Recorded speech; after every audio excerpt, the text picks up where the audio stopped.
Dende Sanxenxo e para toda Galicia, Verán, Verán.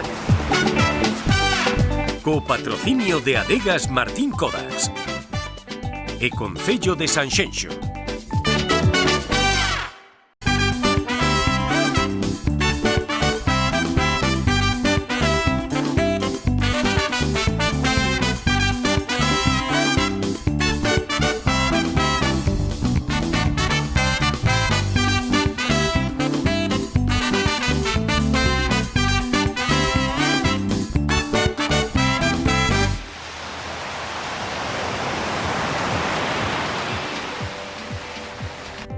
Que tal, como están? Saúdos dende o Concello de Sanxenxo. No programa desta semana recibiremos a Adelina Padín, que lidera un proxecto de agricultura ecolóxica no Concello do Grove. Tamén falaremos coa sexóloga Raquel Graña, que ven o programa presentarnos o seu último libro. Ademais, falaremos coa cantante Sheila Patricia, que aparece nas quinielas do Benidorm Fest para representar a España no Festival de Eurovisión. Tamén estaremos na Festa do Pan de Ribadumia ou nos concertos do Xoves de Codas. Antes de nada, marchamos ata o noso set musical con Juanma Lorenzo. Comezamos.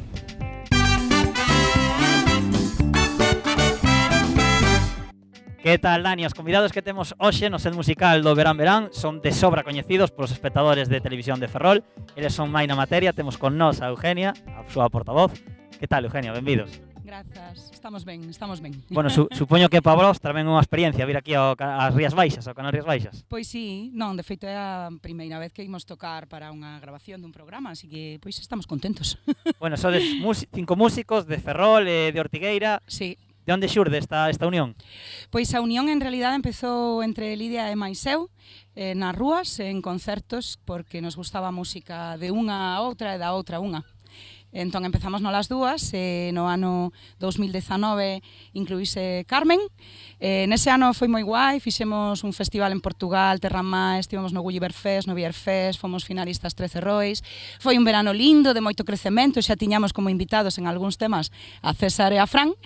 E cando rematou o verano decidimos converternos en banda. Fomos gravar aos Estudos Abrigueiros 6 temas, así en modo directo, pero en estudio.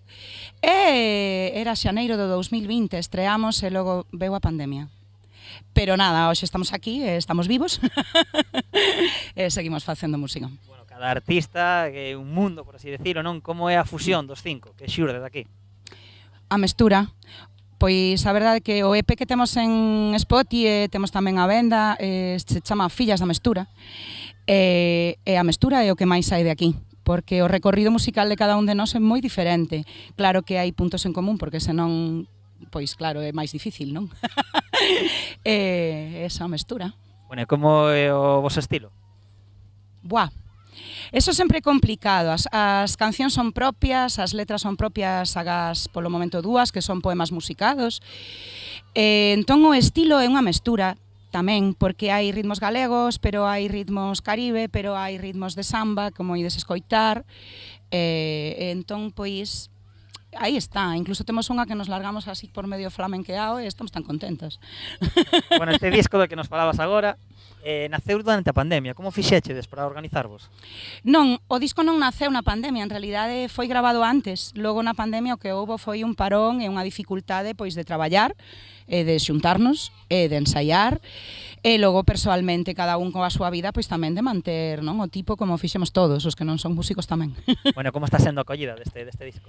Pois a verdade é moi bonita. Tocamos en Torrente Ballester, en o Xoves a Capela e en Ferrol, e estaba moi chea a sala, e a xente levantouse das butacas a bailar, e iso pois é unha pasada. Cando sucede iso é como, ai, que guai. Bueno, como vedes o futuro de Maina Materia? Pois nada, vemos o futuro. É dicir, hai que seguir tocando, estamos xa con novos temas, estamos grabando parte dos temas que non están grabados, porque o repertorio que temos ata agora son 12 temas, crecendo. Entón, pois, eso tocar directo, queremos moitos directos, hai que ir pechando datas, que queda todavía así algún veraniño por diante, e seguir adiante. A música se fai facendo, e tamén somos xente que temos vidas, familias, outros proxectos. Ben, hai que irse coordinando. Xa solo queda escoitarvos. Veña, pois a ver se mola. Así que, con todos vos, Maina Materia. Moitas grazas.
xa se acabou. Chorar chorei polo meu amor. Chorar chorei, xa se acabou.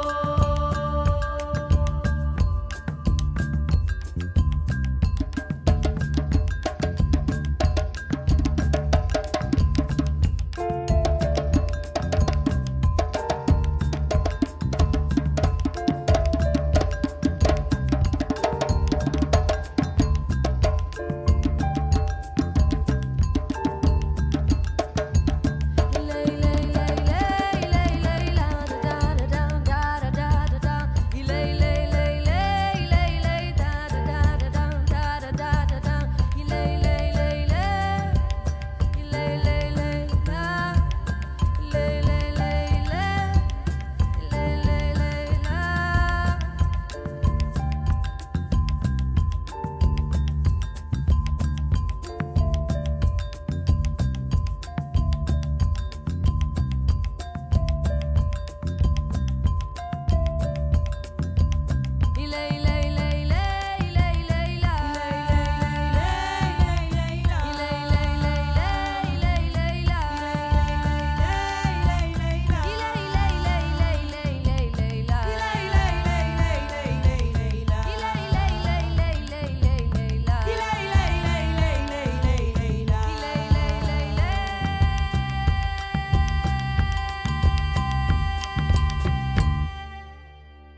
De contado falamos con Adelina Padín para coñecer polo miúdo o seu proxecto de agricultura ecolóxica. Antes quero presentarlles os Centinelas do Mar. Trátase dun grupo de voluntarios e voluntarias chegados dende diferentes puntos de toda España que estivo estes días por aquí, polo concello de Sanxenxo. Entre as súas misións, a limpeza e coidado das praias desta localidade. Coñecemos algo máis do seu traballo na seguinte reportaxe.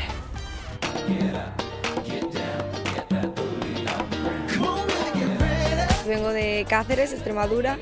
Yo siempre he sido una persona que se ha movido mucho en voluntarios, verano, en mis ratos libres durante el curso también. Soy de Pamplona y bueno, el año pasado hice otro campo de voluntariado en Cantabria, me encantó la experiencia y bueno, dije, este año me toca Galicia. Vengo de Málaga y nada, mi madre está metida en las cosas del ayuntamiento y tal, me lo comentó, yo tenía ganas de hacer algo así, experimentar, ir un poco por libre y nada, pues terminé aquí. Soy originario de Granada, pero vivo en Coruña. Y bueno, este verano quería hacer algo un poco más productivo y bueno, me la quería pasar bien, pero al mismo tiempo pues intentando hacer algo para contribuir a lo que viene a ser la comunidad. Un programa que se chama Centinelas do Mar, é a primeira edición que se fai este ano en Sanxenxo e a verdade é que é histórico porque vamos a ser persoas pioneiras, non? Que están para poñer en valor tanto este concello que xa ten moito gañado a nivel popular en todo o estado e a nivel internacional, pero nós íbamos a dar unha vertente máis de educativa, de sensibilización ambiental e demais. Polas mañas faise o traballo ambiental dunhas 3-4 horas máis ou menos. Teño formación técnica en diferentes áreas, por exemplo, van estar traballando en recollida de lixo mariño, microplásticos, tanto en costa como en praia. Logo farán temas de performance e sensibilización ambiental ca xente cos turistas, cos visitantes de Sanxenxo. Polas tardes, pois queremos que disfruten de Sanxenxo, da súa contorna, da súa comarca. Para nos enseñar o noso concello a nivel España a todos estes mozos, pois é é magnífico, é un reto importante tamén para que os mozos despois visiten Sanxenxo coas súas parellas, coas súas familias.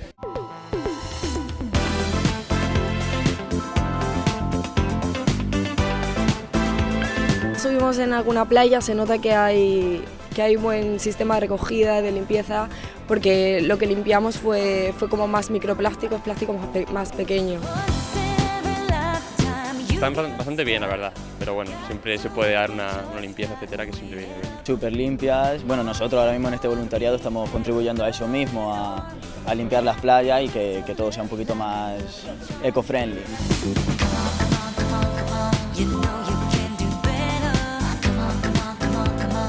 Yo vengo aquí sobre todo a disfrutar, a desconectar, a conocer la cultura de aquí y ayudar en todo lo posible. Hombre, la afronto con actitud, con ganas de aprender cosas nuevas y tal. Hemos venido aquí a trabajar y a hacer trabajo, pero sí que es verdad que las actividades que se ofrecen pues están muy guay. Por ejemplo, vamos a ver documentales, vamos a ir a alguna verbena aquí popular.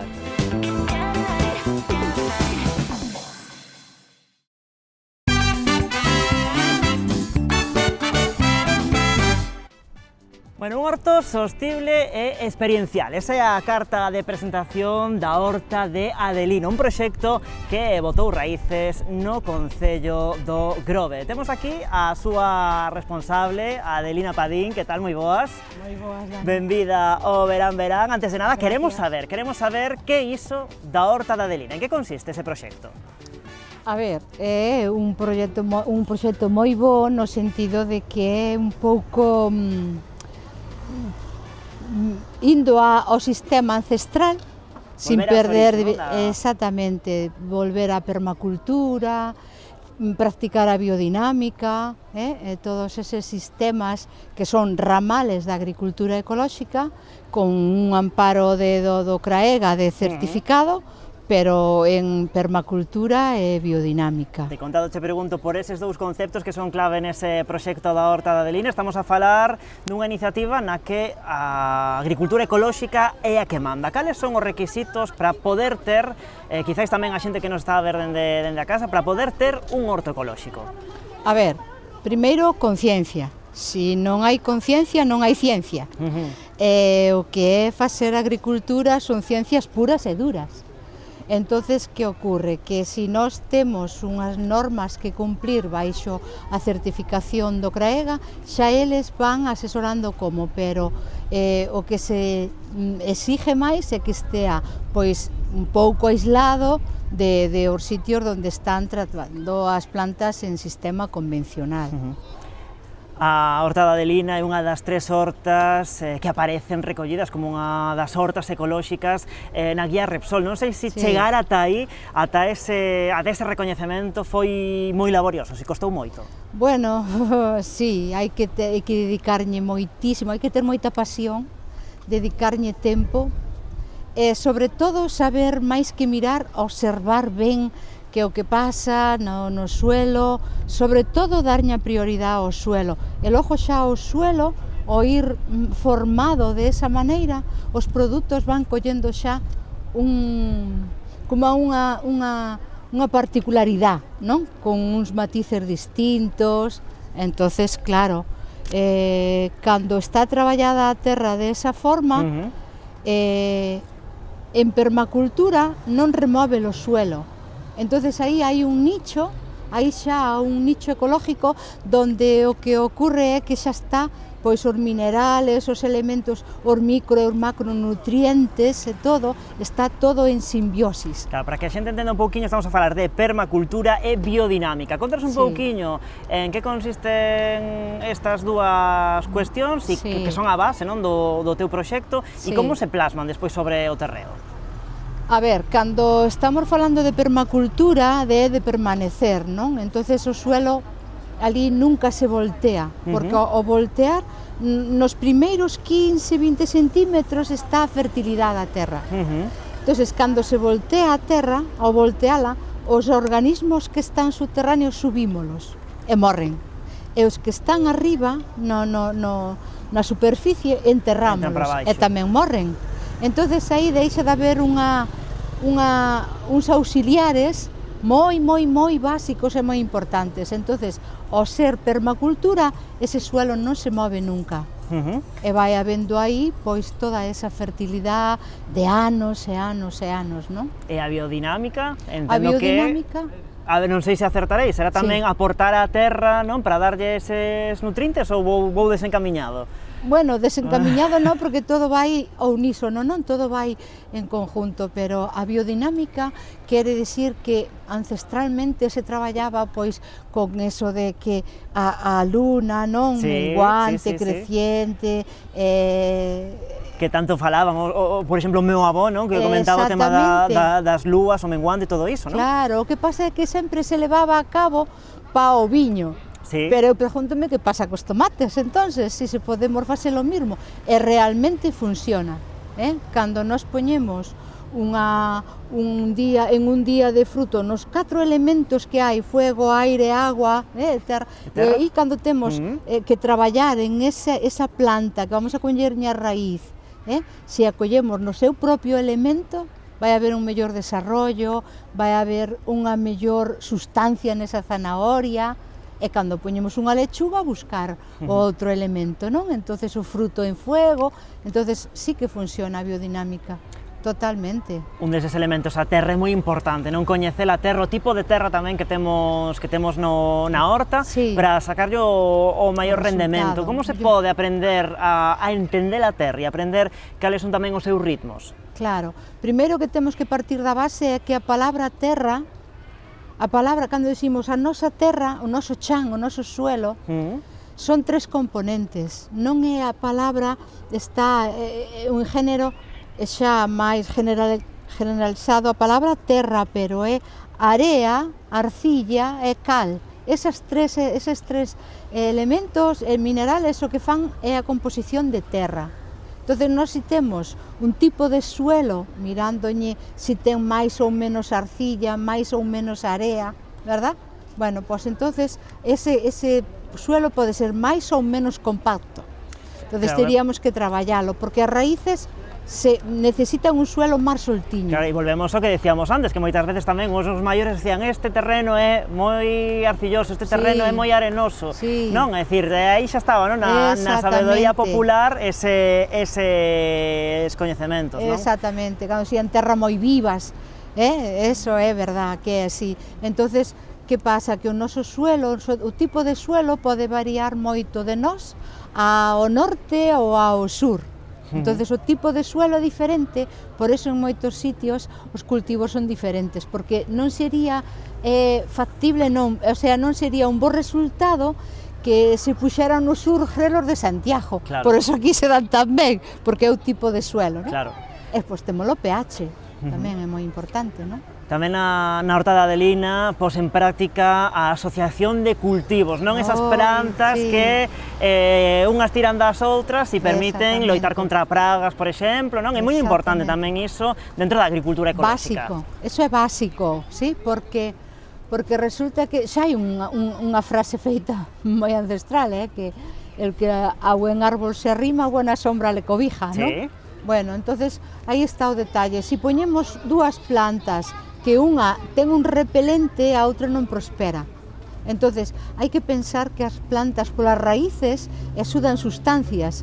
Entonces, si leva unha sustancia que fai un pouquiño de nematicida, por exemplo, e que é un repelente para que lle posa ao lado, a outra non vai acabar de medrar. Claro, non todo casa con todo e hai outras cousas que casan mellor unhas coas outras, non? Exactamente, aí temos a palabra tan bonita esta que é a simbiosis, sí. Non? Que a simbiosis é tan elemental que sempre hai un ser vivo que depende do outro, verdad? Entonces, aí tamén esa práctica tamén a vemos con unha lechuga. Si poñemos unha cebola ao lado dunha lechuga, hai boa armonía. Pero si poñemos unha xudía ao lado dunha cebola, non hai boa xa non hai boa armonía.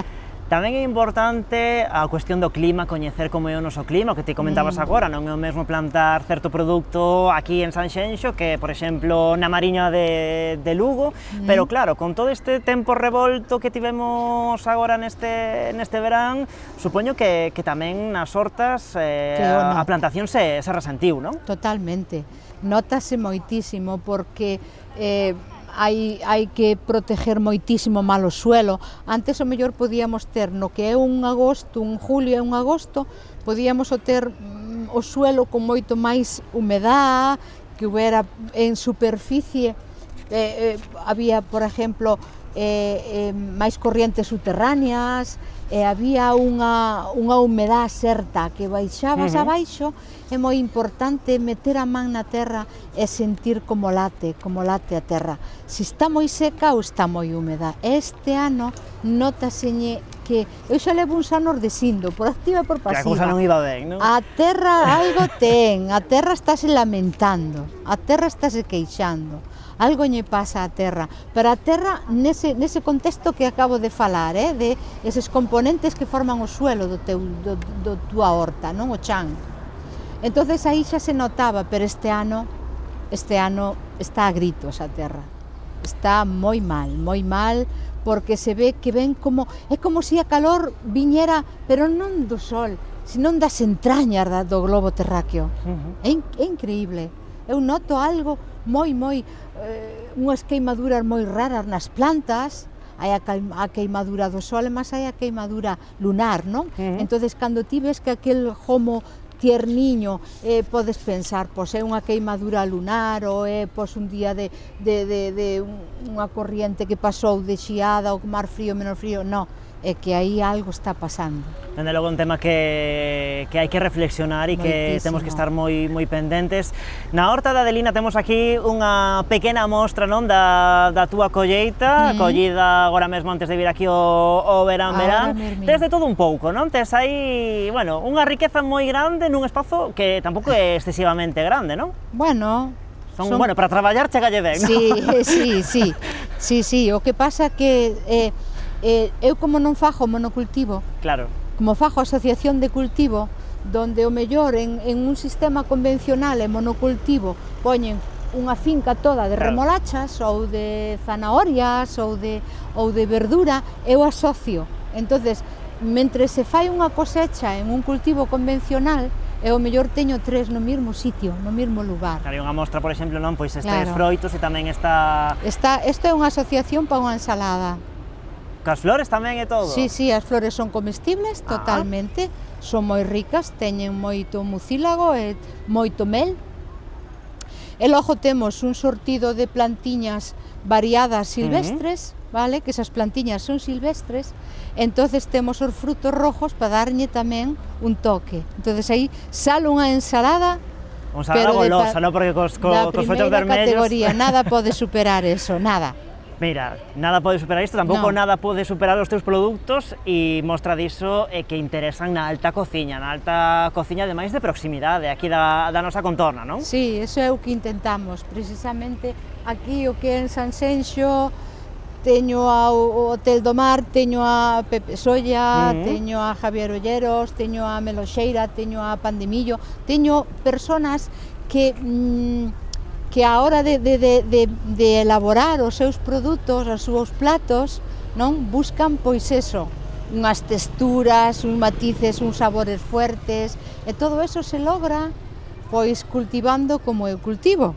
Porque, claro, e ademais de proximidade, non? Exactamente, máis a proximidade, non? De isto agora, en 5 minutos está nese restaurante. Claro. Entonces eso é moi importante. Non hai aí pois unha distancia onde poida haber pois que refrigerar ou que hubiera que envasar especialmente, no mesmo Sí, sestiño. isto non ven pola autoestrada dende Mercamadrid, podemos decir. No, por exemplo, un exemplo. Claro. Entonces eso é moi importante, moi importante. Mira, dicíamos ao comezo da entrevista que ademais do proxecto de horta ecolóxica tamén unha horta experiencial, porque máis alá dos cultivos ti desenvolves moitas actividades, non, paralelas dentro do proxecto. Contanos un pouquiño que clase de actividades fas na horta da Adelina. A ver, trato de inculcar un pouquiño, de mentalizar, non, porque a xente xa se está mentalizando ela mesma porque ve o que está ocurrindo, non? Pero ao mesmo tempo preguntas, eu pois teño ali respuestas donde eu lles axudo a comprender por que realmente estes produtos son así. Entonces, dou uns cursos, fago roteiros tamén para que as persoas recurran bastante, porque é un pouco olvidado o que é a alimentación silvestre.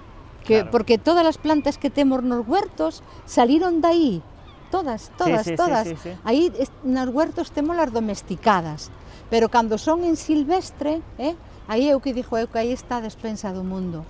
Entonces o conocimiento de esas plantas fainos ver cousas moi especiales. Por exemplo, testar, porque teñen 150 veces máis potencial que as do cultivo, vale? Que temos unha riqueza impresionante polo suelo que temos aquí na nosa Galicia fértil, vale? Temos unha variedade de máis de 70 ou 80 plantas silvestres comestibles. E logo concienciarnos tamén de que os herbicidas e todos eses elementos que se botan para matar as ervas é o error máis grande que pode ocurrir. Eso é horrible, porque cando se bota un herbicida desaparecen incluso, e van a conseguir, se siguen sin telo en conta, van a desaparecer especies ancestrales. Claro. Un exemplo que che podo dicir é que a nosa quinoa, o noso amaranto, vale, está en silvestre, e a xente corta e prendeñe lume cando acaba de limpiar a finca.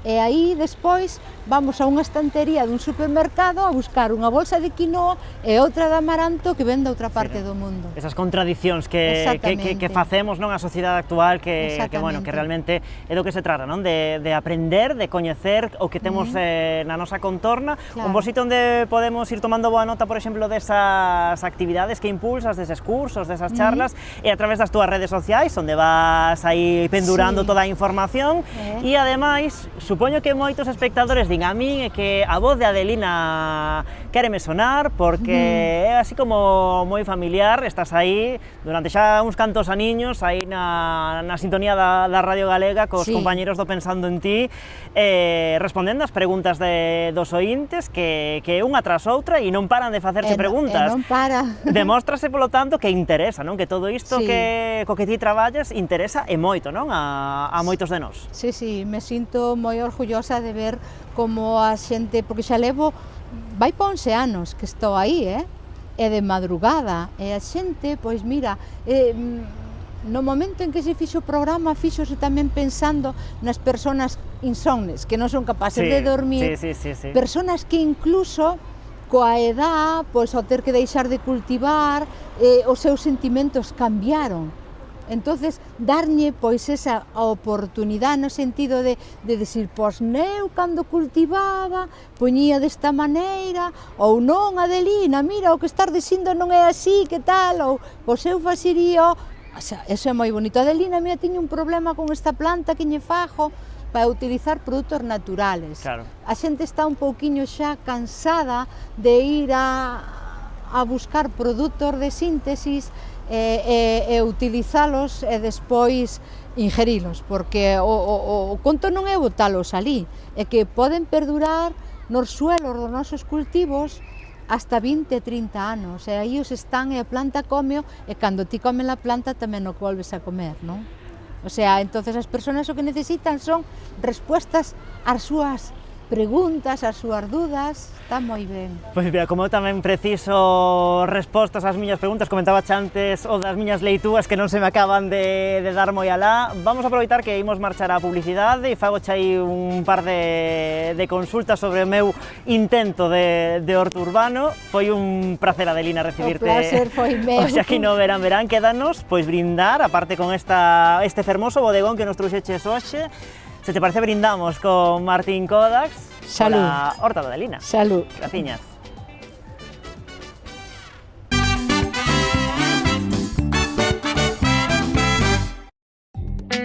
Dende Sanxenxo e para toda Galicia, Verán. Co patrocinio de Adegas Martín Kodax e Concello de Sanxenxo.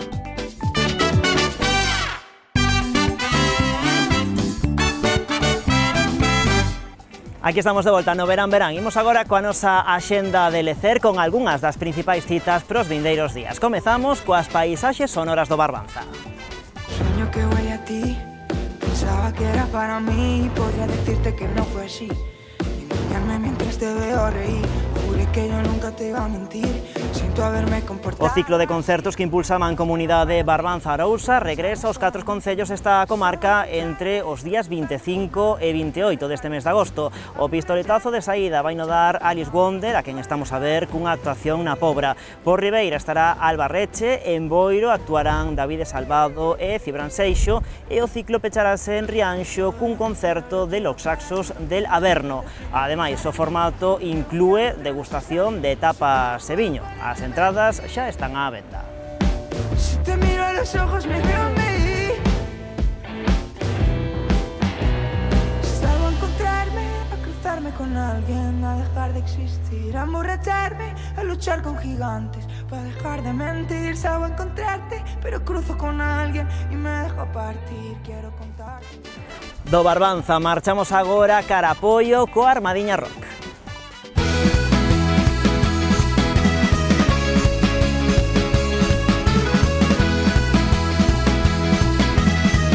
O festival regresa á localidade coa súa 12ª edición, manténdose fiel ao seu estilo, coas mellores propostas de rock, punk ou metal.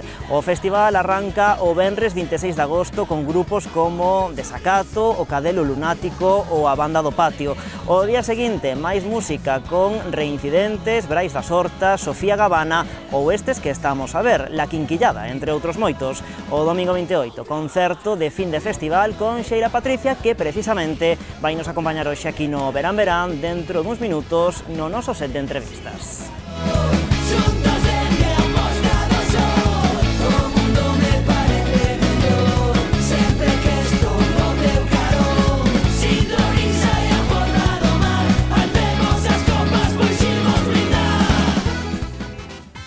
En Vilagarcía, talento feminino no festival.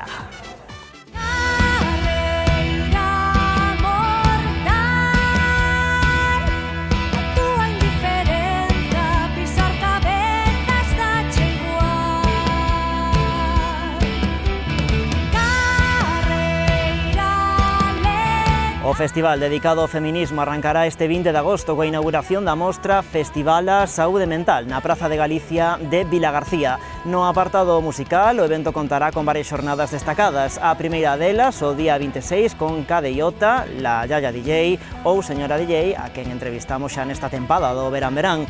O día seguinte, o sábado 27, actuará a banda da Loba, a quen estamos a ver, tamén de Vacas ou Cumbia Queers. A iniciativa está organizada polo colectivo feminista O Soño de Lilith.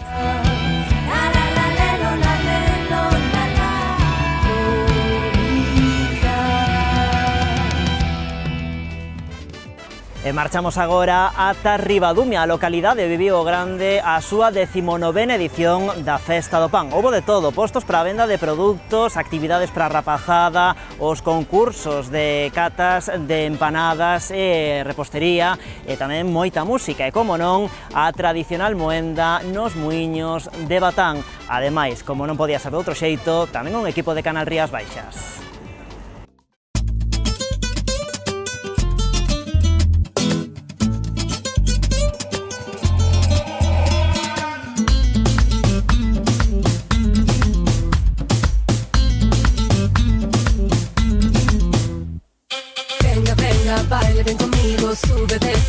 Nosotros somos de Madrid y todos los años veraneamos en Rías Baixas y bueno, vimos que había una fiesta del pan y hemos aprovechado, hemos venido a las 7 y pasaremos toda la tarde-noche. Me enteré de casualidad porque pregunté en una caseta de información turística en Puerto Novo y me dijeron que había hoy la feria del pan y dije, pues la de la ostra, la de mejillón, todas estas más vistas, pero la del pan es más original. Y vengo a probarlo, a ver, a comerme todo lo que pueda. A mí Galicia me encanta. Sois súper simpáticos, majísimos, amables y estoy como loca. Vengo aquí y vivo. De maravilla, mellor imposible. Sí, sí. Están locos por vir ao Festa do Pan. E ven. Te dan harina para las manos, para que no se te pegue la masa, luego le das la forma que quieras y lo llevas ahí como para ponerle tu nombre. Y te da como cubiertos estos para hacer las formas que quieras y tal. Sí, muy divertido, la verdad. Pero sale amorfo.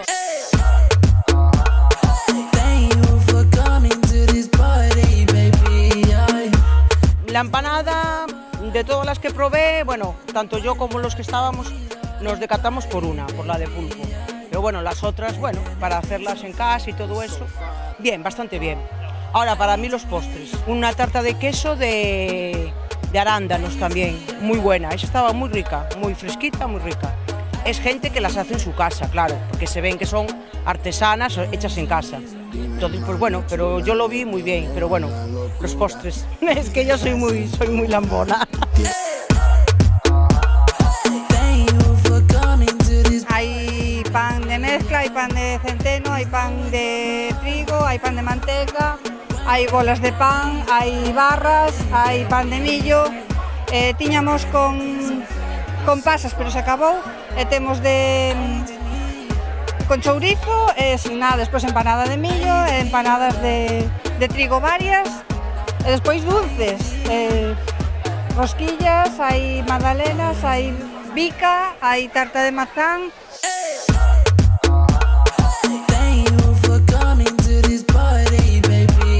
Ya he visto que hay pan seguro, que habrá huevos fritos, esto no me lo pierdo, un poquito de vino y luego esperaremos a ver si llegamos a la queimada. No, de momento no aprobamos nada, pero estamos cuidados a probar de todo. Estaba viendo eso de ahí, que creo que hago frito y vamos a ir al lío porque tengo mucha hambre. Ya hemos probado el bizcocho de chocolate, el pan de maíz y nos llevaremos empanada. Hemos venido a tomar los huevos y luego pues a bailar si se tercia.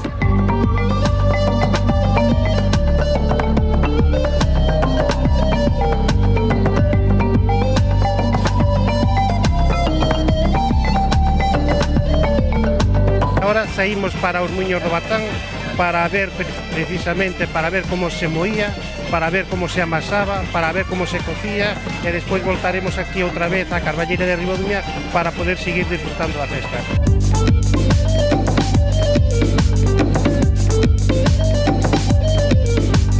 A Festa do Pan é un evento gastronómico moi importante para o Concello de Ribadumia, porque de alguma maneira pois poñemos en valor, bueno, pois o noso patrimonio, o que facían os nosos avós, os nosos pais nos anos 50. Este é a 19ª edición, por lo tanto, para nós era moi importante despois de 2 anos de pandemia.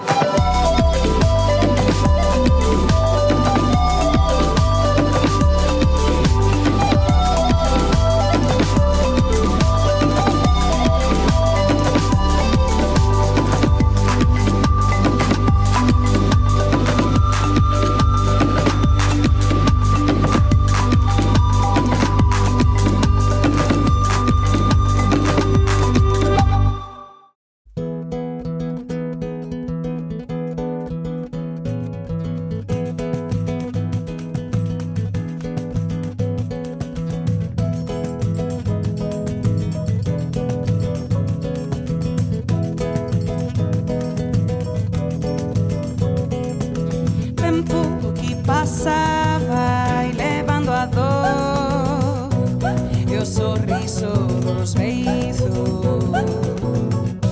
rebrilhar toda a cor.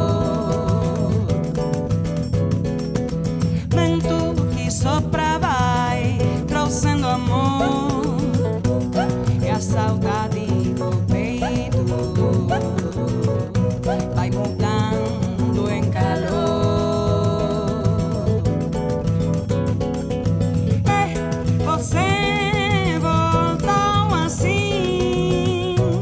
Arrastrando a sandália,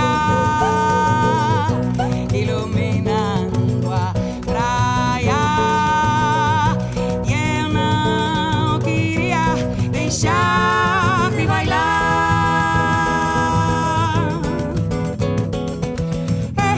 Também voltou assim, sambar das mãos pela rua, andar por la casa nua. E eu já não quero deixar de bailar.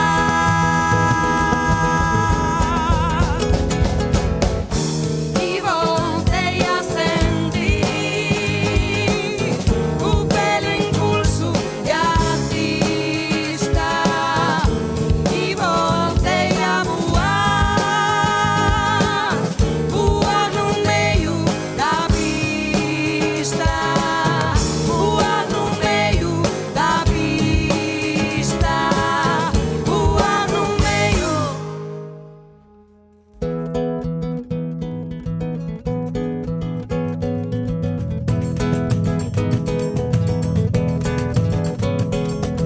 Vento que sopra vai trouxendo sal pra aderezar meu prato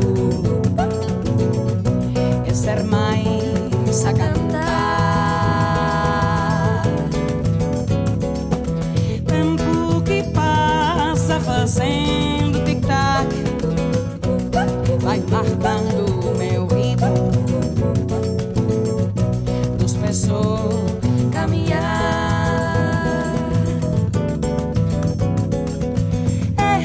Você voltou pra mim, arrastando a sandália.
A nosa seguinte convidada chégase o verán para presentar o seu último libro, unha excusa perfecta para falar de sexo, saúde mental e outras moitas historias. Raquel Graña, que tal? Como estás? Moi ben, moitas gracias por invitarme. Benvida ao verán, un placer terte hoxe aquí connosco. Eres sexóloga, psicóloga e tamén coach educativa. O teu último libro chamase Vivir siendo libre. Que nos imos a topar nesta segunda publicación? Vamos a topar unha historia que realmente, como di o subtítulo, sentirás como se fora túa, porque realmente vas vincularte coas emocións, co que vais sintindo a protagonista, tamén as súas amigas, porque ao final son tres as protagonistas, non? Quitando que Sara é a principal. E vai contando como é a súa experiencia de dependencia emocional, como vive diferentes relacións tóxicas e ao final como se reencontra consigo mesma e como aprende pois a vivir sendo libre realmente. Por que crees que a xente cando lea se vai sentir identificada, non? É o que ti decías, o subtítulo do libro, unha historia que sentirás como se fora tuya. Por que crees que vai ser así? Porque realmente conto vivencias miñas, vivencias tamén de persoas que están comigo en consulta, e que realmente as persoas que xa leron un pouco o libro, deixaron as reseñas, dixeron que se identificaran completamente, igual non en todas as partes, pero si en pequeniñas, ou quizás algunha amiga, algún amigo, incluso rapaces que me comentaron que se ven nos mozos ou nos rollos ou nos líos, non? Que teñen ao final, identifícanse e sinten que realmente pasaron por etapas similares, ou, por exemplo, falamos da crise dos 30, do ter fillos, non ter fillos, ter parella, non ter parella, e ao final, pois, son cousiñas que socialmente vivimos e que necesitamos aprender, non? Claro, unha historia de ficción mesturada con historias reais, incluso como estás contando, non? Con historias persoais, non sei como lle fuches dando forma a todo isto, pero claro, é mesturar moitísimas cousas dentro dunha única publicación. Sí, de feito hai persoas que din, non sei como fixeches para poder meter tantas cousas en tan poucas páxinas como quen di, non? Porque realmente aparecen detalliños, aparece pois o que falamos, patróns familiares que repetimos todos, patróns dentro das relacións de parella, autoestima, ou aprender a sentirse sexy a seducir, non? Que ás veces olvidamos a parte seductora dentro de nos mesmas e dos demais. Claro, cando escribías tamén buscabas un poquinho de tomar de exemplo, non? Decir, pois mira, isto tamén, como estamos contando, non? Tamén me pasou a mí, non? Servir un poquinho tamén de axuda, non? Cando temos algún tipo de, bueno, dúbida, problema, podes decir, mira, aquí está, non? Neste libro tamén está a solución ao meu problema, non? Claro, é que realmente eu non quería escribir un libro de autoaxuda, o que quería era un libro de narrativa que disfrutes con el, que o vivas, que o sintas, pero que tamén te axude, non? Que o experimentes. Claro, porque a autoaxuda é unha cousa, pero facer ficción que axude os demais é outra ben distinta, non? É distinto. De feito, as persoas que o leron dixeron que é moi raro, non? Moi raro e moi entretido, se destripas ou profundizas un pouco máis no libro, realmente axúdate un montón. Pero, bueno, se non queres profundizar, simplemente divirteste, eso está. E canto hai de Raquel? Canto hai de Raquel neste libro? Porque, claro, hai algunha que outra historia, pero non sei ata onde chega as vivencias de Raquel dentro do libro e si quedan aí mesturadas no anonimato as túas co resto das historias ou si dixeches, pois esta sí que me pasou a min. Sí, por exemplo, conto que eu viví en unha relación de dependencia emocional, como salín dela, como fun consciente un pouco diso, o reencontro, viaxe que hai a Indonesia, a Bali, tamén de coñecerse, foi un pouco a miña propia vivencia, non? Entonces, hai distintas cousas, non? Por exemplo, Carlota é unha compañeira de Sara, é mamá, e ten un fillo, é moi xoven, ten tamén o seu propio negocio, e aí tamén quixen un pouco falar das persoas que son xovenes, tendo fillos, e como é a relación de parella, que ás veces se estancan, e como se pode sair de aí, non? Porque ao final moitas veces quedámonos e non evolucionamos e non coidamos a relación. Tamén hai partes moi divertidas, onde o sexo tamén está presente, e sai combinado, non? Con outros temas, con, como estás dicindo, non? Outras vivencias e tamén outros asuntos máis serios, podemos dicir, como é a dependencia emocional e todo isto, non? Como responde o público ante este tipo de contidos? O contido erótico. O contido erótico e tamén esas partes máis da dependencia emocional, da saúde mental. Como esa mestura, non, entre unha parte e a outra, como responde o público ante isto? Eu creo que o contido erótico é o que realmente máis engancha. De feito, o primeiro capítulo xa é contido erótico moi explícito, moi sensual. Aparece tamén escenas de masturbación ou de contacto máis íntimo. Saímos un pouco do coitocentrismo, non? Que a nivel social somos como moi falocéntricos, coitocéntricos, e aquí aprendemos como outro tipo de erótica, máis sensual, máis sexual e que excita. A conexión ou a mezcla de todo un pouco, eu creo que é a clave, non? Porque esa parte de chispa que te engancha, que engancha, non? Que gusta realmente. E esa parte pois máis psicolóxica, emocional, que aprendes moito de ti e tamén entras como nese trasfondo que ás veces custanos, pero que é necesario. E a resposta do público, polo que me comentabas antes fora de cámara, está sendo moi boa porque xa hai máis libros no forno, non? Sí, aí, sí. Vamos sacar dentro dun mes máis ou menos unha segunda temporada, unha segunda edición. Realmente está gustando moito. As persoas están conectando co libro, están conectando coas experiencias. Eu creo que realmente a nivel sociedade estamos como dando un salto, que realmente estamos indo máis a terapia, dando ese paso para profundizar e coñecernos máis, e que antes nos costaba, non? Porque dicías, para que vou ir se non teño ningún problema, e ao final todas as persoas temos moitas cousas que rascar, independentemente de que non parece. E moitas cousas que contar e que transmitir tamén aos demais para desafogarse, non? Sí. Bueno, estábamos dicindo, non? Esta é a segunda publicación, a primeira chamase Sex On, un libro centrado en consellos para a mocidade. Por que te quixeches meter nesa parte en concreto, non? Para ese público en concreto? Por que quixeches que a rapazada topase no teu primeiro libro un lugar onde resolver as súas dúbidas? Sí, porque realmente vivir sendo libre para persoas máis maiores, Sex On é para adolescentes. Eu traballaba nese momento moitísimo máis con adolescentes que con persoas máis maduras, máis adultas, e o que sucedía é que eu o que vexo, non, na educación sexual é que, a pesar de levar 5 ou 6 anos traballando con eles, as preguntas son sempre as mesmas, as dúbidas tamén, temos moita falta de xestión emocional, de entendernos, reencontrarnos, saber, pois, simplemente utilizar a copa menstrual ou falar dos nenos cando comezan a ter as primeiras ereccións ou de por que suceden, e ao final vivimos unha sociedade que o que fai é tachalo como un tema tabú, en lugar de naturalizar e normalizar, que son as claves. Claro, porque non son a mocidade, son temas tabú, tamén no conxunto da sociedade, tanto, bueno, dous temas complicados, non? A sexualidade por unha banda e tamén a saúde mental e o benestar mental, tamén é un tema que, bueno, pouco a pouco, e logo da pandemia parece que a cousa comezou a naturalizarse, pero tamén é un tema que custa, non? Que custa moito, o tema tanto sexual como de saúde mental é como... E sigue pasando tristemente o tema de, por exemplo, quedome na casa, non vou traballar porque me doe X parte do corpo, pero se me atopo mal, se teño un estado depresivo, se teño tal, necesito igual cargar moito para que se poda entender, porque o que fai a xente, pois deixa de facer iso, ou deixa tal, ou toma a iniciativa, ou comeza a camiñar, ou fai non sei que, e realmente o que necesitamos é validar as emocións. Esa persoa igual síntese triste e necesita que simplemente lle des unha aperta e acompañes, non que lle des ningún tipo de consello. Tendemos como a mover moito a xente, non? Sobre todo os estados que non son felicidade ou tranquilidade.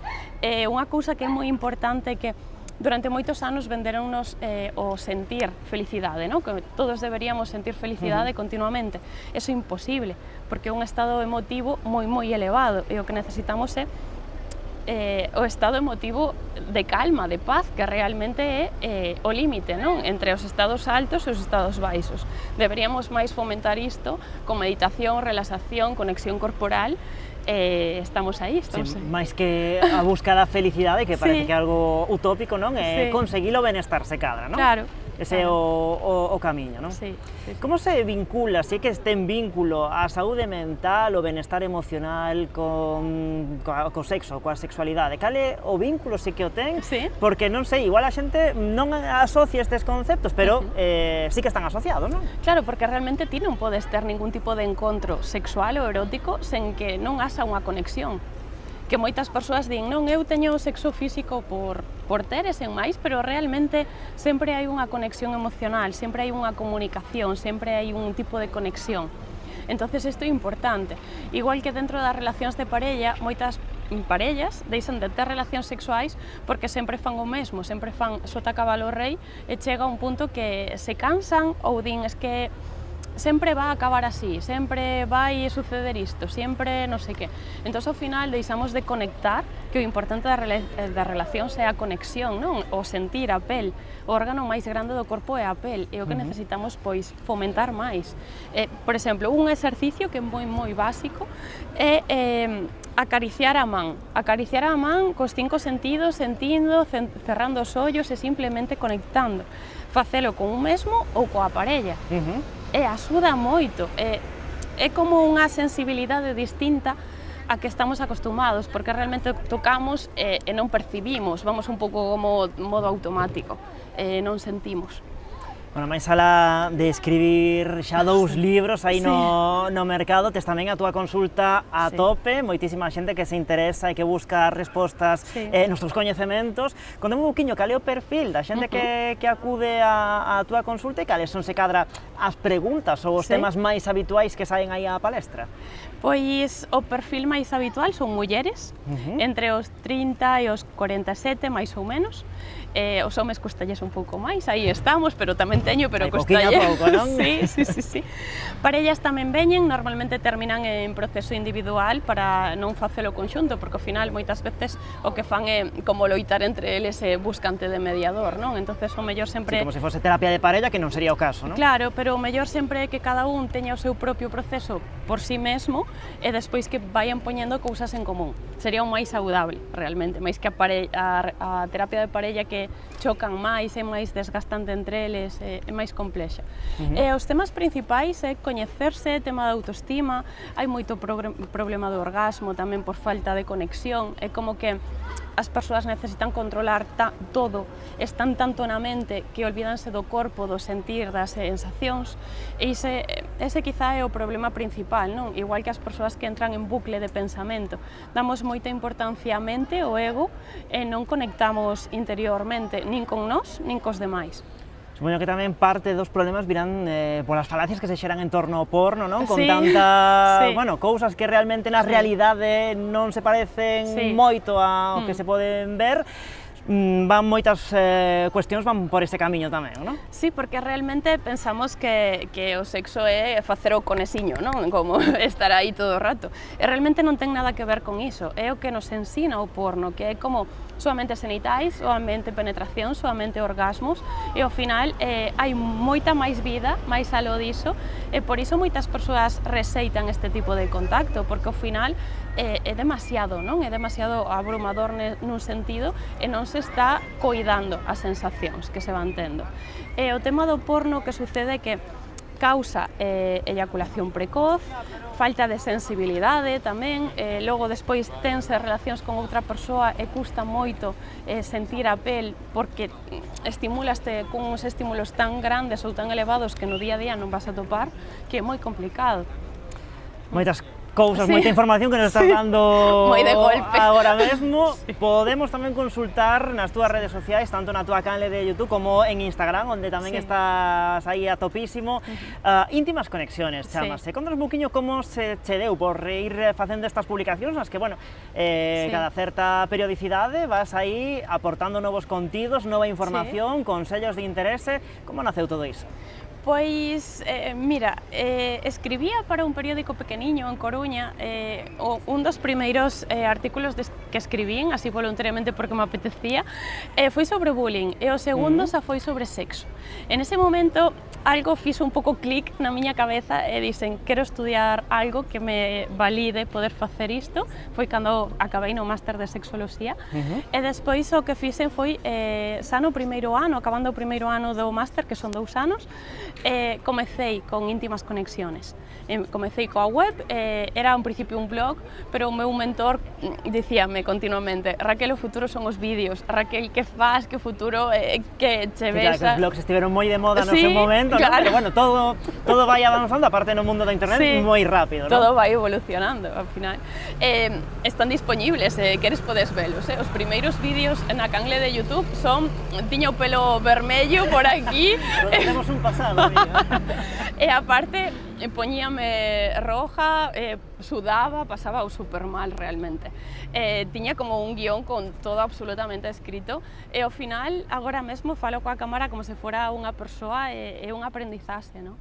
Aí te podemos ver en íntimas conexiones, como decíamos, no YouTube, tamén aí no Instagram, onde pois vas subindo as túas publicacións con información. Eu estive aí botándolle unha ollada cando preparei a entrevista, con información moi útil para homes e para mulleres, para ambos os dous. Bueno, para ir rematando, contanos un pouquiño, non sei se xa tes máis cousas aí, aparte da segunda edición de Vivir Siendo Libre, se xa nos podes ir avanzando máis proxectos nos que esteas a traballar.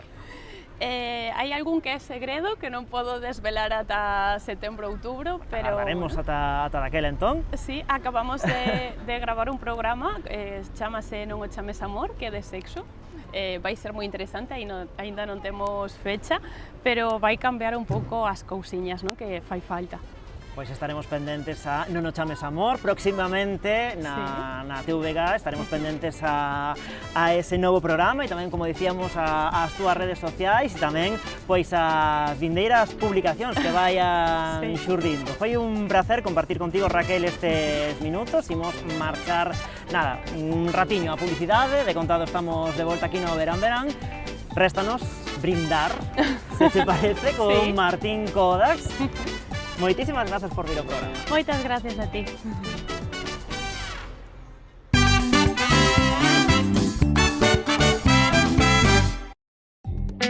Dende Sanxenxo e para toda Galicia, Verán Verán. Co patrocinio de Adegas Martín Kodax e Concello de Sanxenxo.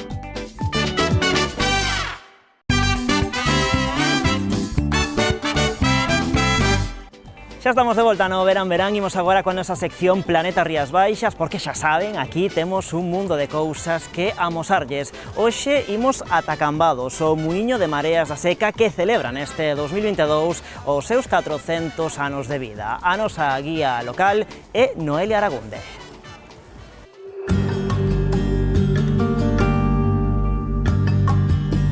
Ola a todos, benvidos a Cambados. Atopámonos no muiño de Mareas da Seca. O muiño de Mareas da Seca é un dos poucos muiños de mareas que existen en Galicia e está ubicado na parroquia de Corbillón, entre as puntas de Fefiñáns e de Tragove. Chámase muiño de Mareas da Seca porque cando baixaba a marea toda esta zona que vedes quedaba en seco. O muiño foi mandado construír no ano 1622 por don Gonzalo de Valladares, primeiro vizconde do Pazo de Fefiñáns. O muiño aproveitaba a pleamar e a baixamar.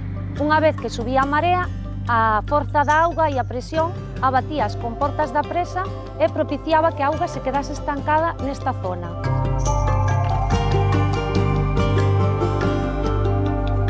Tiñan que esperar a que baixase a marea e unha vez que baixaba a marea era cando empezaba a accionarse o mecanismo do muiño. O edificio foi construído sobre unhas antiguas salinas.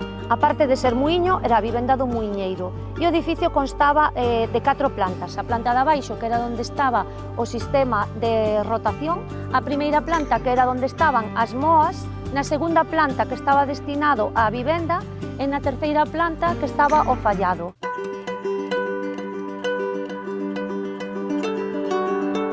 Esta planta estaba destinada á vivenda do muiñeiro. Na primeira zona era onde se atopaba a cociña e as habitacións, e nesta sala tamén tiñamos unhas habitacións e unha especie de salón. Esta planta é a que chamamos a planta da historia, e aquí o que temos é unha maqueta do muiño onde se pode apreciar mellor a construcción da presa. Temos tamén outra vitrina onde aparecen cánones. Os cánones eran autorizacións ou concesións que daba o Estado a través do Servicio Nacional do Trigo no réximen de Franco, polos cales se autorizaba a moer unha cantidade de kilos ao mes.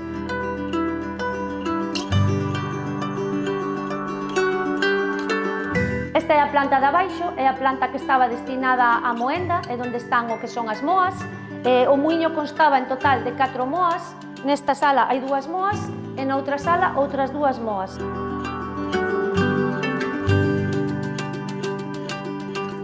Cada moa ten a súa comporta correspondente e eran as comportas que se abrían manualmente para deixar pasar a auga. O que facían cando viñan a moer era depositar o cereal nesta zona e caía por este burato directamente o ollo da capa. Unha vez que se depositaba entre as 2 pedras, a pedra da arriba facía presión sobre a da baixo e o que facía era machacar o cereal e quedaba depositado dentro da caixa.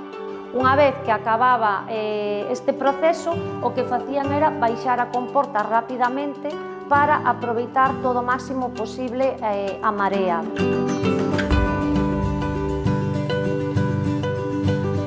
Podían chegar a moer hasta unha cantidade de 200 kilos por cada moa en cada unha das baixamar.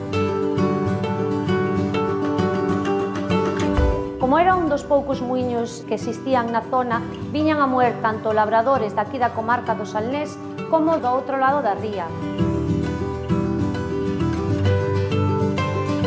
O muiño estivo en propiedade de don Gonzalo de Valladares hasta o século XIX. O último muiñeiro foi Manuel Piñeiro, que se asentou no muiño no ano 1945 e estivo moendo hasta mediados finais da década dos 70.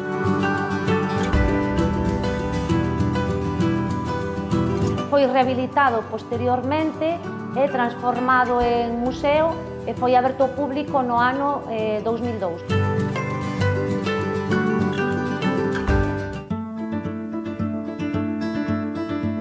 Pois ben, esta é a última sala, é a sala que antiguamente estaba destinado a fallado e a veces tamén habilitaban como vivenda e agora é a sala que chamamos sala de aperos e unidades de medida. Nestas vitrinas temos as unidades de medida, é un ferrado e unha maquía. Temos que dicir que este ano é un ano moi especial para o muiño, xa que se celebra o 400 aniversario da súa construcción. Por tal motivo deseñouse un programa con actividades para celebrar este aniversario. Animamos a todo o mundo a que veña a coñecer o muiño de Mareas da Seca e espero que teñades un bo verán.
De contado, recibimos aquí no verán a cantante Sheila Patricia, pero antes imos facer parada nos xoves de Codax. Este ciclo está enchendo de moita música os solpores na fermosísima terraza da adega Martín Codax. Os nosos compañeiros Carlos López e David Algarra tamén se achegaron ata alí para vivir a experiencia.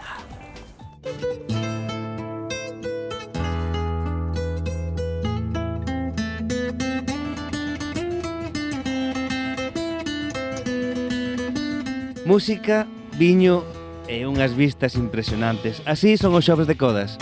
E hoxe viñemos a un dos seus concertos, un concerto da súa 9ª edición que organiza a adega Martín Codax. Así que nada, imos a ver se tomamos un viño, se escoitamos un pouco de música ou simplemente miramos as vistas.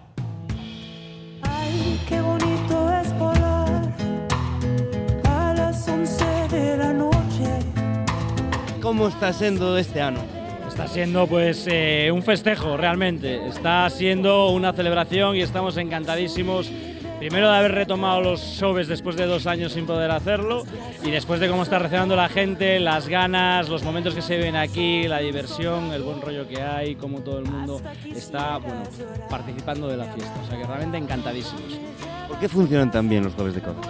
Hombre, yo creo que sobre todo porque es para algo especial, primero el entorno en el que estamos, la terraza de Martín Codax, que es un mirador a toda la ría de Arosa. Después, el concepto sí de concierto, es decir, no es un concierto al uso, este concierto no se va a producir en una gira. Estos son 2 amigos o 2 bandas amigas que se juntan para tocar algo especial que solo se produce aquí. La cercanía que tienes a ellos, que realmente parece que estuvieran tocando en la terraza de tu casa, y luego sobre todo que el vino pues siempre es un elemento que ayuda para que todo eso fluya y se produzca el buen rollo que se produce en las terrazas de shows. ¿Qué es lo que te atrae de esto? Hombre, me atrae un poco todo, me atrae estar aquí con otras personas, la actuación musical, el entorno de la bodega, es decir, bueno, poderme tomar aquí una copa tranquila con amigos. Pues mira, es la primera vez que vengo y estoy asombrada con la vista, con el ambiente, el buen rollo, lo bueno que está el vino y nada, deseando que empiece la música y seguir disfrutando. Pues nada, pues te dejamos disfrutar del concierto, del vino y de estas vistas. Muchas gracias, aquí esperando la puesta de sol. Pues es la primera vez que vengo, que me invitaron unos amigos y nada, disfrutar del paisaje, de la bodega, de sus vinos y de los amigos, claro. ¿Qué te está pareciendo el ambiente? Acabo de llegar, pero estupendo, no me esperaba tanta gente.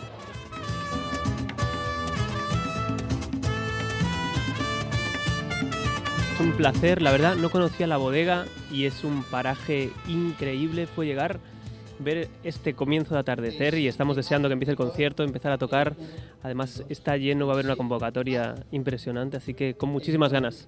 ¿Y del otro grupo qué dirías? Bueno, nos hemos hecho grandes amigos, tenemos muchas ganas de compartir, va a ser la primera vez que tocamos juntos además, así que gracias a Martín Codax por traernos y por poder hacer que toquemos juntos. Empezamos gira ahora a partir de septiembre y octubre, así que espero que nos vea mucha gente y que nos veamos en las salas y en los conciertos.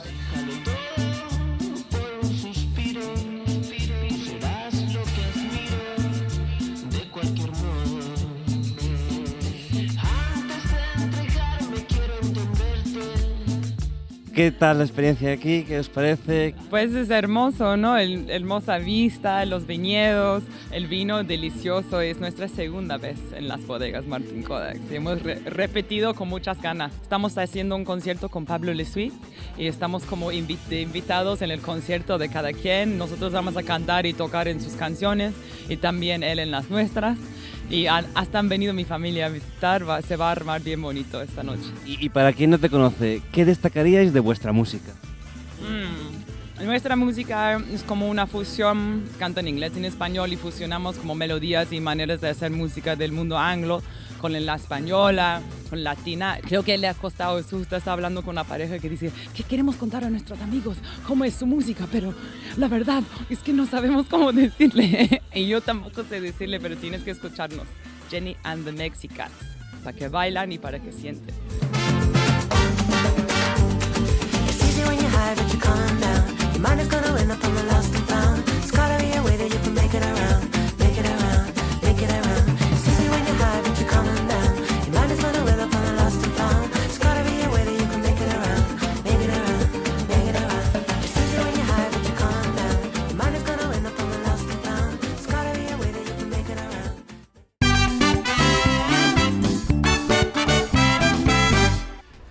Bueno, todos nos facemos a mesma pregunta. Acabará a nosa seguinte convidada participando no Festival de Eurovisión? Bueno, pois imos de preguntar a ela. Sheila Patricia, que tal? Como estás? Encantada de estar aquí contigo. Benvida ao Verán Verán. Dentro dos minutiños preguntareiche polo Benidorm Fest, por Eurovisión e por todo ese fenómeno que está xirando en torno a túa canción Amoura, pero quero che preguntar precisamente polo disco no que aparece esa canción, ese exitazo, chamase Orixe, ese traballo. Contame un pouquiño como foi nacendo todo este proxecto e esa fusión que hai entre estilos, entre ritmos dentro do teu disco. Bueno, Orixe é unha temática na que eu viña traballando dende hai bastante tempo, coa pandemia parouse e eu decidín tamén agardar un pouco a ver que sucedía. E é algo no que tomei unha decisión de ir virando aí por 2017 aproximadamente, e esa fusión ao final da música tradicional, da electrónica e de outras músicas de outros lugares do mundo tamén. E ademais é que a min móveme tanto a creatividade como que sexa divertido, e pareceme un camiño super divertido. E ademais tiña esa aposta pola volta, non? Polos os meus orixes, por iso o nome foi facilísimo. O nome totalmente... A elección do nome foi o máis fácil de todo. Como é, claro, despois plasmar sobre o papel esa mestura entre a nosa música, a nosa tradición, a nosa cultura, non, musical, con, por exemplo, a música electrónica, non, que é o que máis me chamou a min a atención, non? Sí. É divertido e é máis sinxelo do que parece, non? De pronto parece que son super antagónicas esas músicas, pero, sin embargo, cando comezas a traballalo, non, moitas veces a idea parece máis complicada que o proceso en sí mesmo. E no proceso dime de conta de que era moito máis sinxelo do que parece. Ao final é respeitar moito os patróns rítmicos, as estructuras, os folclores do mundo enteiro baseanse moito en estructuras e en patróns rítmicos, e ao final se ti respeitas eso, é igual as texturas que ti vayas poñendo no medio, non? Así que é como coller un traxe e cambiarlle a tela, non? É como... se ti respeitas os patróns vai funcionar, e isto pasa así tamén coa música. Tamén está presente a cultura de Portugal e a cultura da Argentina. Por que estes dous países dentro do estilo e da música de Sheila Patricia? Bueno, Argentina é inevitable porque eu son filla dun argentino, como moitísimos galegos e galegas, e viaxo moito cara alá, ademais teño sorte de poder viaxar casi cada ano cara alá. E de Portugal, ao final, é por unha cuestión de estar perto e de que a min atraeme moito a cultura portuguesa e o canto e a maneira de expresarse, non? Ao final é unha cuestión de familiaridade e de estar perto, ao final, non? Non teño ningunha orixe por Portugal, pero sí que a min marcoume moito o fado e a música portuguesa nunha época, e somos moi similares, a música do norte de Portugal e a nosa é moi similar, é natural, digamos. Así que un pouco esas son as dúas cousas que me levan a unificar todo iso, ao final. Indo ao detalle da nosa música, da nosa tradición, como se recolle ou como se pode reinventar, non? Mesturando todos estes ingredientes, como se pode reinventar a nosa música para darlle forma dentro deste proxecto? Bueno, eu creo que a música é un organismo vivo, e a música tradicional tamén, inevitablemente, non? Ao final tratamos de semellar unhas maneiras, unhas formas, uns xeitos, uns cantos que veñen de atrás, pero na réplica tamén está a creación, ao final, non? Entón, me parece que hai que tratar de conservar certa fidelidade, pero ao final é dar un pouco do que cada un ten. Creo que a idea a nivel artístico é que cada un vayamos dando un pouco que cada un ten en cada oficio que teñas, no teu, no meu, en todos. Ao final, ser o máis creativos posible e ser o máis de verdade, o máis sinceros contigo mesmo, non? Este estilo musical, non, esta reinvención, esta mestura de ritmos, de estilos. Xa levas uns cantos aniños traballando con isto, xa nos comentabas ao principio, non, que este último traballo, Orixe, xa se estaba preparando no ano 2020, antes da chegada da pandemia, pero claro, chegaron o fenómeno tan xugueiras, e claro, a comparación é inevitable, non sei se te acaba de gustar, que che comparen ou che fagan unha... Cos tan xugueiras. Eu queros moito e elas querenme moito a min, así que non temos ningún problema, realmente é máis, parece máis dende fora que a realidade, non? Ademais, ainda que sí que temos moitas cousas, moitos puntos comuns, non? Somos moi diferentes á vez, entón eu creo que máis aló de ser negativo, ao contrario, é enriquecedor. Eu creo que é moi chulo, ademais, ver como compañeiras que nos coñecemos dende hai moitos anos, que compartimos moitos espazos e que compartimos, ao final, sentimentos, temos núcleos comuns de amizades e demais, pois ao final vamos creando proxectos que poden ser atractivos das unhas para as outras, non? moito máis con todo o que pasou con elas ao longo deste ano, que é super interesante poder exportar a nosa música, e foi a través das súas voces, e eu creo que non... que comparen o que queiran. Aí está, bueno, é innegable, non? Estámoslo contando, sí. O bo momento que vive a música aquí na nosa terra, o teu caso, non? Agora aí con ese despegue que chega agora con Orixe, o fenómeno Tanxugueiras que está arrastrando, non? A tantos outros artistas, pero claro, para manterse neste bo momento, cal crees ti que ten que ser o seguinte paso para que esta boa acollida e este apoio do público se manteña no tempo?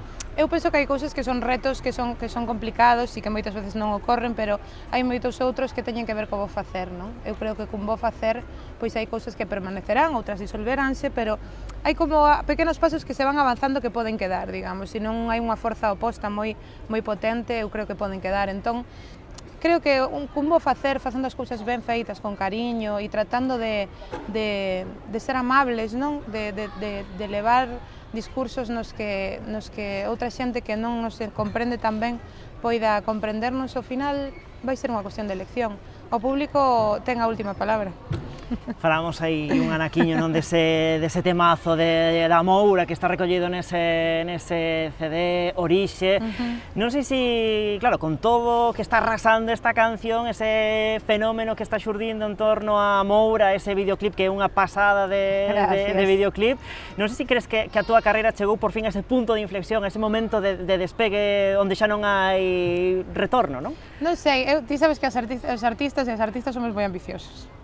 Entón, nunca vai ser ese punto para nós, sempre queremos máis e máis, e experimentar e mostrar, non? Ao final, eu sinto que a miña música ten un 10% das composicións que eu teño feitas, pero, decir, a nivel público están amosadas moi poucas. Entón, eu creo que non, eu creo que pode haber esa visión, pero eu creo que hai moito por facer aínda na miña carreira, pero sí que é certo que eu sí que o noto que hai un recoñecemento moi claro e hai un apoio moi claro, non? Hai un público moi claro que ven os concertos, entón iso é moi bonito, ao final é recibir as recompensas, hai que sementar o que se sementou, hai que recollelo e é moi bonito, moi bonito, moi bonito. Un empuxón que tamén pode vir, o que comentaba o comezo, non? Co tema do Benidorm Fest, ten toda unha explicación, ímolo explicar, porque a Moura precisamente apareceu nesa enquisa da elección interna que organiza esa páxina web de eurovisionspain.com, que, bueno, para que nos entenda a xente, é a mesma enquisa na que apareceron precisamente o ano pasado Tanxugueiras co seu tema, e agora neste ano aparece Sheila Patricia coa Moura. Non sei como viviches todo este fenómeno, porque claro, moitos artistas, non, que entraban aí a competir e finalmente ti entre os mellor posicionados. Sí, unha sorpresa enorme, ainda estou sorprendida agora.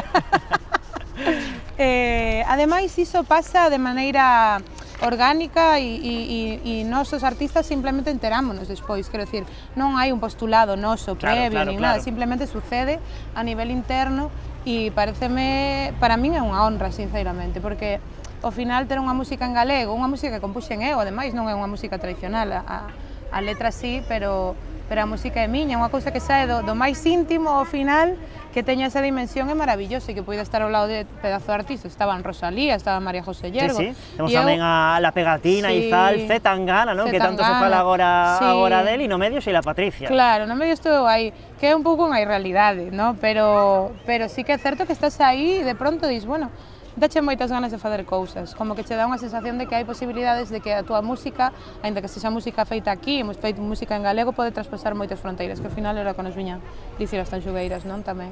E é a loita que creo que temos todos os músicos e músicas en Galicia, creo que ven por aí un pouco. As persoas que participaron nesa enquisa teñeno claro, Sheila Patricia tiña que estar aí entre os artistas seleccionados a nivel España, que non é cousa menor. Non sei se despois de aparecer nesa enquisa desa páxina de Eurofans xa nos podes confirmar ou non se vas dar o paso, se realmente agora sí vas presentarte ao Benidorm Fest, que é de onde sai precisamente a canción que representa a España no Festival de Eurovisión. Non o sei. Non che podo dar unha resposta, non o sei, hai que preguntarlle a xente a ver que pensa. Pero finalmente eu creo que sí, non? Que bueno, podemos intentarlo, vamos velo. Por lo menos dándolle unha voltiña e pensando, non? Algún tema que poida ir... Home, hai que confesar que sí, a unha pasalle pola cabeza, obviamente, cando está aí, non? é inevitable. É inevitable. Tamén é importante ter un bo tema, eu creo, non presentar calquer cousa, digamos, porque a Moura xa non pode ir, ten que ser un tema novo. Non, claro. Entón, hai que ver, a ver que pasa. A ver se nos podes adiantar algo, como sería hipotéticamente, non? Hipotéticamente, a túa canción ideal, que debería ter, que ingredientes debería ter? Supoño que tamén é moi importante, cando falamos de cousas eurovisivas, a posta en escena, que tamén coidas moito, non? Nas túas actuacións. De feito, a Moura, falando con Aitor Ramos Soto, que é o director do meu videoclip, hai un par de ideas, de referencias a nivel de iluminación, especialmente que están tomadas de vídeos de Eurovisión, de feito, imagínate, non? E eu creo que levaría moito a liña na Moura no sentido de musical, non? De impacto rítmico, probablemente tiraríamos por unha liña similar. Tería moito de aquí, obviamente, porque creo que é o ingrediente fundamental, non? E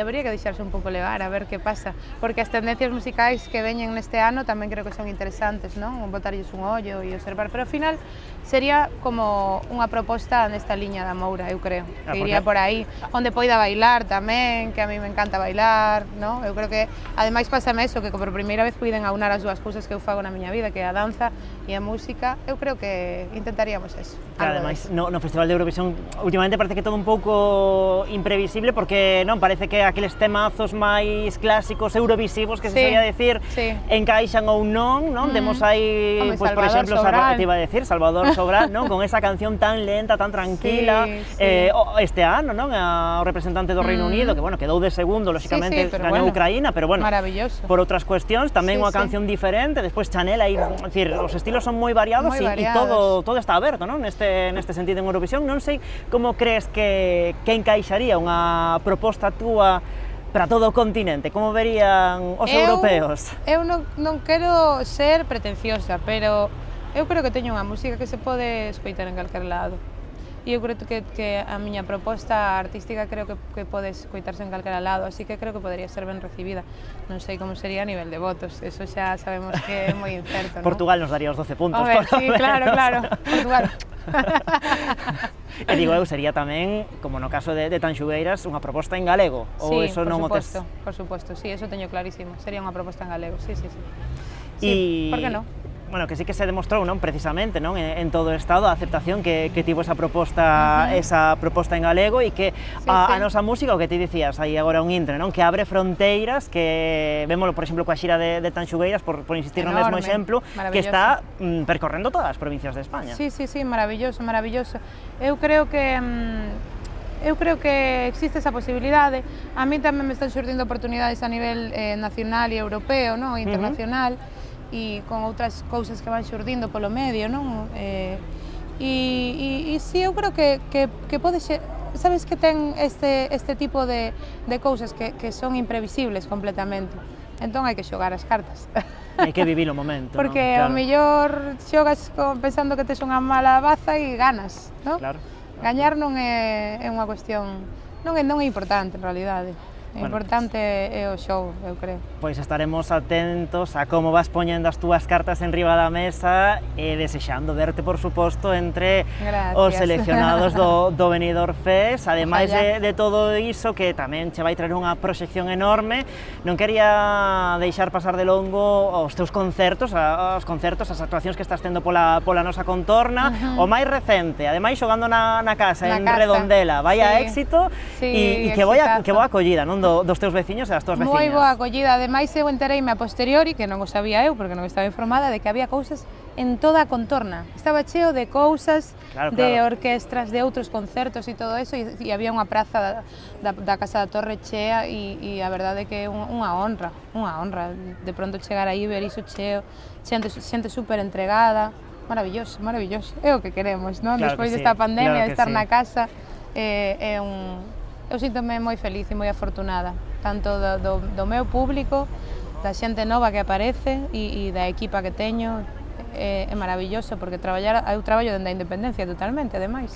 Así que é fantástico. É unha maneira de dicirlle á xente e ás nenas novas que sí que se pode, sí que se poden lograr as cousas. Hai que traballar duriño, pero sí que se pode.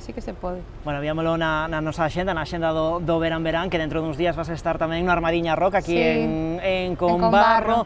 Claro, con ese tipo de concertos, e vendo, non, por exemplo, o videoclip da Moura, como se plasma despois no directo toda a forza, toda a potencia, non, da túa música, das túas postas en escena nos videoclips, como traduces todo iso aos concertos en directo? Pois, por exemplo, en Redondela facemos un pouco de trampita porque facemos sorpresas. En Redondela, por exemplo, que ninguén o sabía, de pronto nun momento pois aparecen en escena 2 bailadores de tradi con esa fusión, non?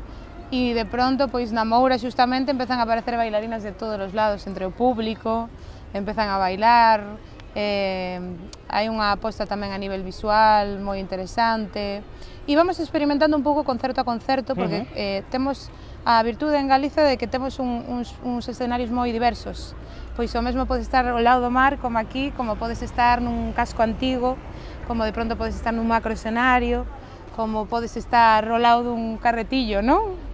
Super rural. Sí.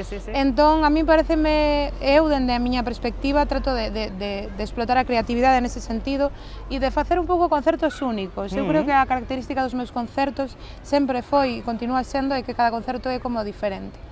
Pode ser que escoites moitas cousas similares, pero cada concerto é unha experiencia única. E creo que eso é moi chulo, porque a min polo menos dame esa enerxía de creatividade maravillosa. Pois, dende logo, a nosa audiencia que non perda, non, a oportunidade de ver a Sheila Patricia actuando pois por todas as Rías Baixas e polo resto de Galicia, que miren tamén nas túas redes sociais as próximas datas. Se te parece, imos ir rematando e eu sei que o público do Verán Verán está desexando ver ese videoclip que tanto me gusta a min, o videoclip da Moura, co que imos poñer o punto final ao Verán Verán desta semana. Como sempre, graciñas por estar aí do outro lado.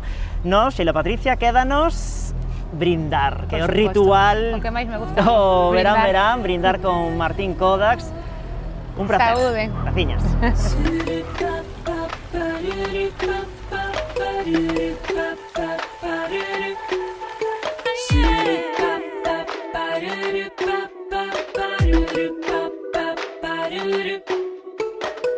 Na cidade do Santiago non quero ser taberneira, non me creo miña nai para ser revendedeira. Ai, la la la la la la. Surupa, surupa, ya surupa, surupa, ya surupa, surupa, ya surupa, surupa, ya.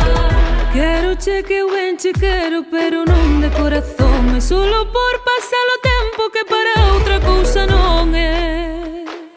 Ai, la la la la la la.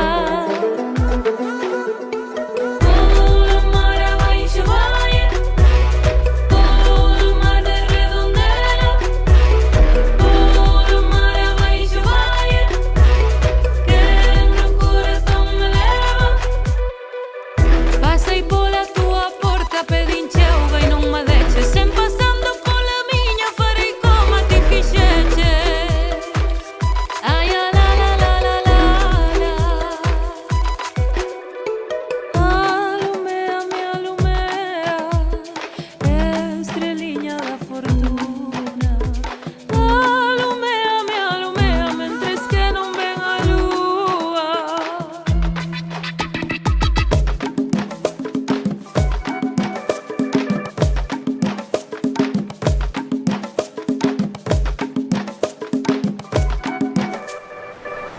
O vento que ven do monte para min vende encomenda. Busca moza que te queira, que eu teño quen me pretenda.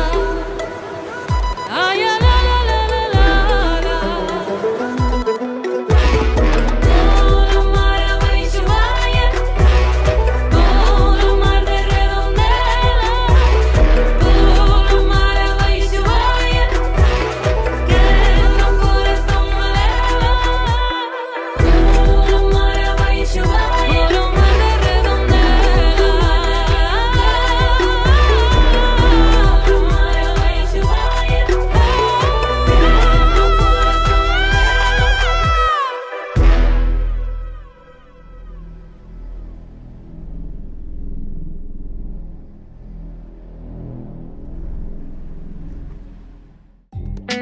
Dende Sanxenxo e para toda Galicia, Verán Verán. Co patrocinio de Adegas Martín Codax e Concello de Sanxenxo.